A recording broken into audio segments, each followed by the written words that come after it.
Is Monday Report. Now, tonight, the country teeters on the brink of anarchy. Days of potentially inflammatory utterances by senior government officials has resulted in the apparent targeting of a former head of state as mobs attacked and hindered the farm belonging to the family of former President Ruiru Kenyatta.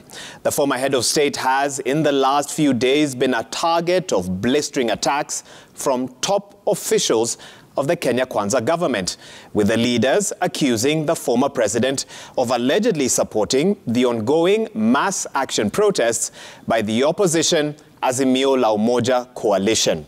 And in what appears to be a culmination of threats directed at the former president, mobs descended on the Northlands farm belonging to the Kenyatta family, plundering the farm, stealing animals, destroying buildings, and later this evening setting the farm on fire.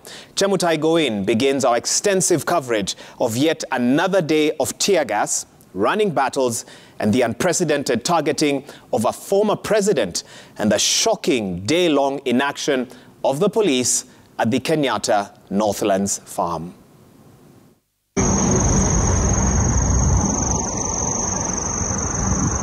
A burst of orange yellow lights the skyline tonight at the Northlands farm. Northeast of the capital, Nairobi, a section of the farm is on fire in a signature climax of an unusual incident there. Earlier in the day, the scene was reminiscent of the infamous invasion of the white farms in Zimbabwe. Marauding goons plundered at will.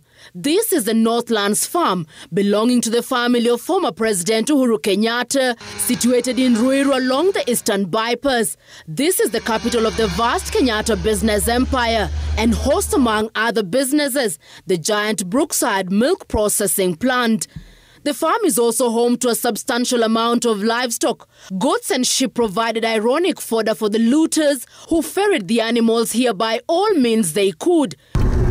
Along the road, buyers made a kill from the rare prices for premium meat. Some sheep were sold for as low as 1,000 shillings. Some of the animals appear to pass out, probably out of shock. Armed with machetes and power saws, the goons broke into the farm by tearing down the fence along the Kamakis Road. The armed youth cut down trees. Private security officers at the property, hopeless and overpowered. The absence of the national police was conspicuous. The police were nowhere at the onset of the attack on the Kenyatta property, and they studiously kept off the rest of the day. According to the farm manager, 1,400 sheep and goats were stolen, stores were vandalized, boreholes were destroyed, and the farm's irrigation system was taken apart. There are no reports of any injuries of workers or staff at the farm. In the country's 60-year independence history, the raid comes unprecedented.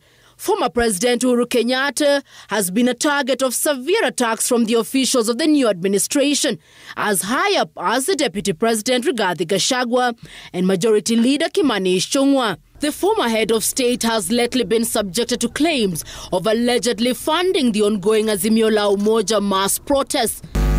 Usipoheshimu mali ya watu wengine. Sisi wa Kenya wa hapa Mount Kenya tuko na maswali mingi ya zile mashamba kubwa kubwa mumejishikia, tukianzia na hapo Thika Road Nairobi, hapo Ruiru.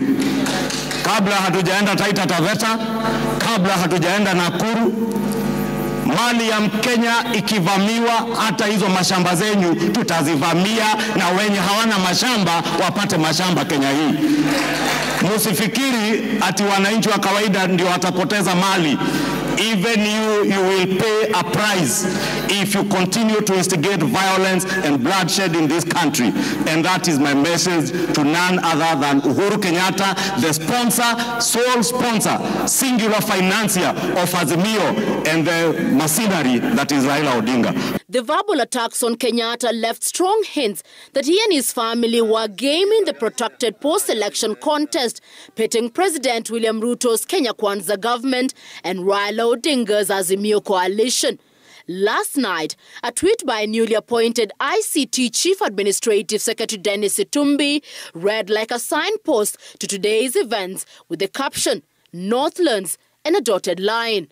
And on Monday afternoon, as mobs looted the Kenyatta property, Trade and Industry Cabinet Secretary Moses Kuria tweeted in his Kikuyu dialect, quote, Magota Magota, loosely translated as the finest pieces of land and a presumed reference to the Kenyatta Northlands property.